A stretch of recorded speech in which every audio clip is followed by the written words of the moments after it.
Are you a person who maybe receives a word of direction from God, but then after the excitement wears off, panic sets in and you think, actually, there's no way I'm doing that, I can't.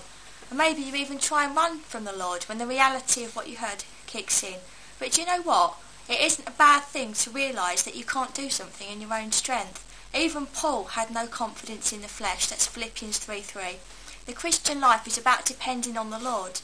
And Jesus even said, apart from me, you can do nothing. See, realising your weaknesses becomes a problem only if you don't also realise that in God's strength you can do what he's asked you to do. Paul said, I can do everything through him who strengthens me, Philippians 4:13. And Jesus himself said, with God all things are possible. And that's in Matthew 19:26. See, God does take into account our limitations, but when he calls us to do something, he also takes into account the help that he's going to give us. So, what would you do if you're paralysed by fear? Well, the first thing is to realise that that fear you're feeling didn't come from God. It's not from him. We know this because God hasn't given us a spirit of fear, but of power and of love and of a sound mind. That's 2 Timothy 1:7. It'll be the enemy trying to stop you from obeying God. It's not God. He encourages you.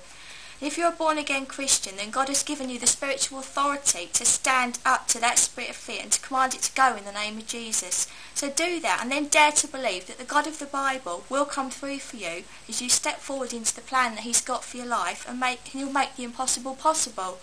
Remember, there is no shame in realising that you can't do something. There's no shame in realising that the flesh is weak. As long as you realise that in God's strength you can do all that he's asked you to do, because he wants to work with you and he wants you to trust him. In fact, he's really pleased when you do.